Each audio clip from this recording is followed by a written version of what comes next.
Now, there's something that people always want to know, ask us, and they say, so I'm going to ask you. Um, they say, okay, all this quantum stuff is nice, but what's the payoff? What does it mean in my life? What does it mean me personally? What does it mean for humanity? What does it mean to society? How does any of this stuff happening with little subatomic quarks? What is that? What's the payoff? Why should I care about any of this? Well, my father studied philosophy for many years, and I never got it. I never understood why would anybody care about things like basic assumptions about the world. And now I understand it a lot better, partly because I'm older and able to reflect back on my life and history.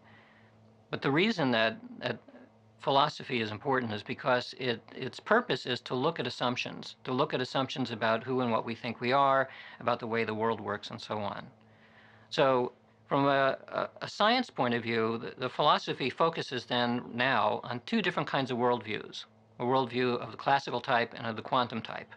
I fully expect later there will be something that is beyond the quantum, but right now we can compare these two. From the classical side, we are mechanistic things. We are like little robots. And robots, we can build them, we can throw them away, it doesn't matter.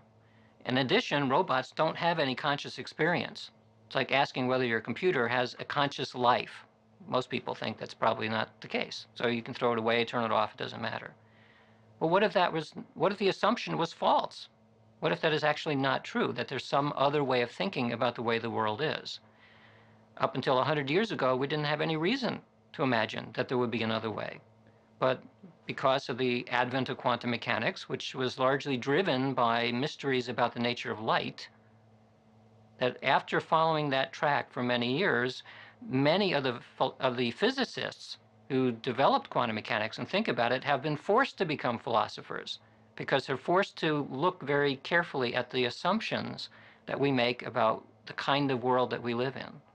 And what's really interesting is that the physicist philosophers have moved in the direction of holism because that's what the physics says. Living in a holistic environment is very, very different than living in a robot world.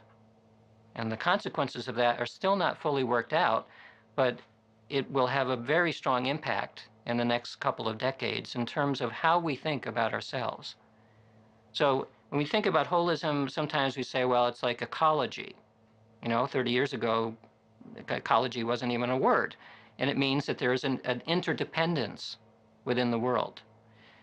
But we're talking about something which goes way beyond ecology. It's not simply interdependence, but an interpenetration, a coexistence of things at a very deep scale, not just among living things, but everything. Just as ecology has changed our way about how we think about the world, like the idea of sustainability in the world, that's new.